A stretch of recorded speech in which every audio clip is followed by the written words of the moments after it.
So hi guys! Welcome back to my YouTube channel. It's me again, Anjo Aguilar, your trusted real estate broker from Yesland Realty. And nandito pa rin po tayo dito sa Centera, Cabuyao, located sa Barangay Gulod, Cabuyao City, Laguna, to feature their second model unit named Cana Model. No? So itong nasa likod ko. So si Cana Model Unit ay may minimum lot area na 80 square meters and usable floor area na 56.25 square meters. Semi-complete turnover, may provision for 2 to 3 bedrooms, and meron din po siyang malawak na carport. So, huwag natin patagalin pa, pasukin na natin itong Cana Model Unit. Let's go!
So yan, this is the Cana Model, no? Pero bago natin pasukin itong ating model unit, iikutin muna natin yung exterior part ng bahay. So this will be your frontage.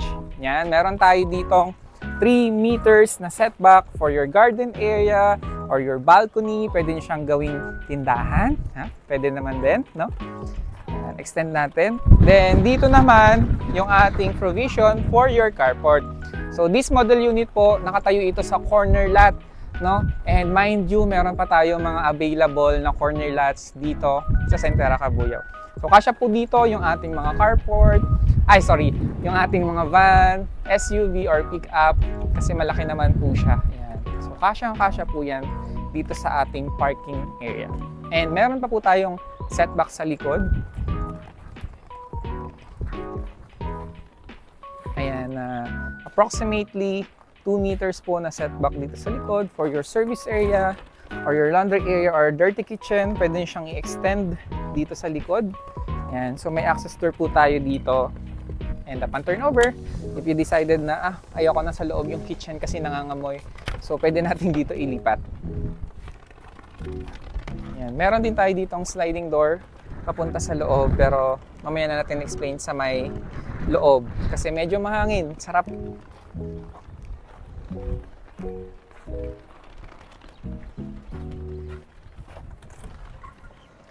And bago natin pasukin ito, nakasubscribe ka na ba sa ating YouTube channel? Kung hindi pa, please click the subscribe button and hit the notification bell para updated kayo every time na meron kaming ina-upload na house tour dito sa ating YouTube channel. So let's go! Pasok kayo!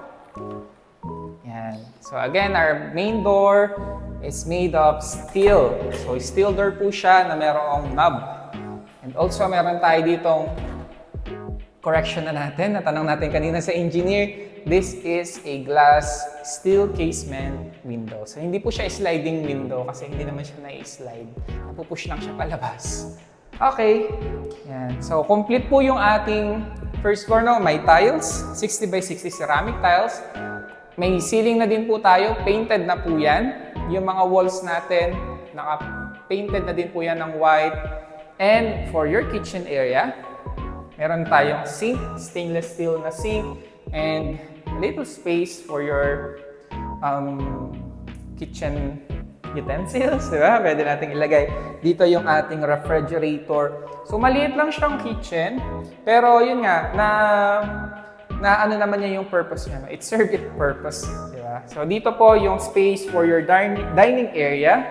Kasya po dito mga 5 to 6 seater na dining table, no? Ito yung ating sliding door. Papunta dun sa may parking area or kung gusto nyong i-extend pa dito, pwede naman. So, ang kagandahan kapag may ganito, yun nga, mas maliwanag, mas mahangin, di ba? Ito yung ating pintuan, papunta sa likod, sa ating setback sa likod for your service area. Yan. So, ano pa? Itong ating toilet and bath. Yan. Complete din naman siya. May sink, may toilet, may shower area, may shower head, may awning window dito, singawan, may lagayan ng sabon, and meron din ditong tissue holder. Yan.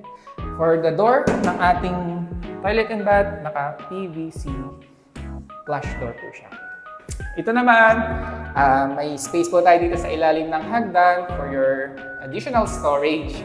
Yan, taguan ng mga kalat natin. So, pwede natin siyang i-enclose for additional storage. Plus, dito natin i-wall mount yung flat screen TV natin, yung mga Bluetooth speaker natin. Yan. So, dito sa ating living area, pwede kayong maglagay ng L-type na sofa dito, di ba? Ganda. Tapos nandun yung TV.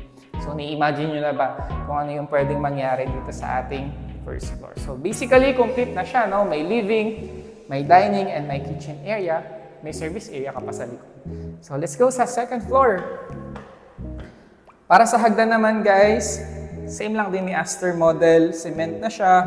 Tapos, meron na siyang vinyl tiles na wooden design. Tapos may stopper na din siya para hindi siya madulas. Then ang handrails naman natin is 2x2 inches na tubular metal. So welcome sa second floor. Yan. Semi-complete din po ang turnover kasi ang ating second floor ay bare. Yan. Actually hindi naman siya bare na bare eh. Wala lang siyang partition, tsaka wala lang siyang tiles. Pero may ceiling na siya, painted na yung walls natin, and even yung ceiling. So, ikot lang muna ako. Pakita natin kung gaano kalawak yung ating second floor. And gaano din karaming windows ang meron dito kay Kana model. So, this second floor po is provision for 2 to 3 bedrooms. So, pwede nga din 4 eh. Mag-extend pa tayo dito sa mga extra space natin on the side. Pero yun nga, ang naka-layout po dito, pwede yan for 3 bedrooms. So naka-ready naman na yung mga switches natin, outlets natin, even for window type aircon. Naka-ready na din po yan. So paano ba siya hahatiin? Pwede isa dito yung bedroom, hanggang dito, diba? Tapos dito yung isang bedroom. Then dito yung master bedroom natin. So, kayo na po yung magde-decide upon turnover kung ito po yung mapipili yung model unit kay Kana model unit. So,